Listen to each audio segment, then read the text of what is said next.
নমস্কার, আমি পূজা। পূজাস লাইফস্টাইলে সবাইকে স্বাগতম।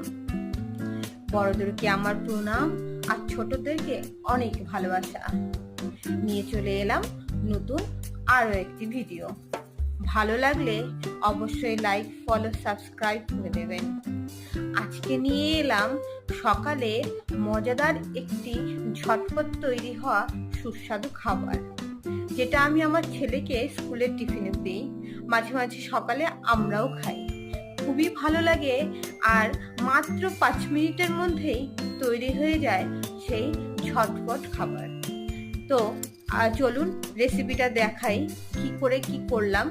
আর আপনারা বাড়িতে অবশ্যই চেষ্টা করবেন, আর কেমন লাগলো সেটা অবশ্যই কমেন্টে জানাবেন।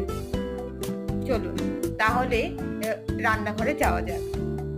এই ডিমের মধ্যে রান্নাঘরে চলে এলাম। এবার দেখুন, একটা ডিমের মধ্যে নিয়ে নিচ্ছি 1.5 চামচের মতো সুজি।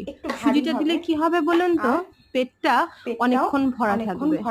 তার মধ্যে দিয়ে দিচ্ছি গাজর, তারপরে দিচ্ছি একটু টমেটো কুচোনো, একদম ছোট ছোট মিহি করে কুচোনো টমেটো, সাথে দিচ্ছি একটু পেঁয়াজ। যাদের ভালো না লাগে তারা পেঁয়াজটা স্কিপ করতে পারেন।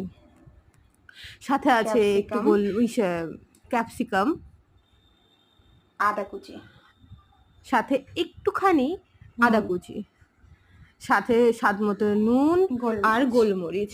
এবার ছেলেকে দিচ্ছি বলে আমি গোলমরিচ দিয়েছি, আপনারা চাইলে সেখানে কাঁচা লঙ্কা কুচিও ব্যবহার করতে পারেন। চলুন এইবার ভালো করে ডিমের ব্যাটারটা ফেটিয়ে নিই। এবার গ্যাসে তাওয়া বসিয়ে দেওয়া হলো, তার মধ্যে 1 টেবিল চামচ তেল দিয়ে তেলটাকে গরম করতে, তেল গরম হয়ে গেলে সেই যে ব্যাটারটা গোলানো হলো, সব সবজি দিয়ে, ডিম দিয়ে, সুজি দিয়ে সেই ব্যাটারটা দিয়ে বেশ সুন্দর করে একটা গোল রাউন্ডের মতো করে নেওয়া। যাই হোক, আমারটা সেইভাবে খুব তাড়াহুড়াতে ছিল, ছেলে স্কুলের টাইম হয়ে গেছিলো, টিফিন তৈরি করছিলাম, তো সেইভাবে করতে পারিনি। আপনারা একটু হাতে সময় নিয়ে করবেন। করে আঁচ কমিয়ে মিডিয়াম আঁচে রেখে প্রায় 2 মিনিটের মতো এটাকে ঢাকা দিয়ে রাখবেন। ব্যাস 2 মিনিট হয়ে গেল। দেখুন একটা সাইড বেশ হয়ে গেছে। আস্তে আস্তে খুব সাবধানে ডিমের অমলেটটাকে পাল্টে দেবেন।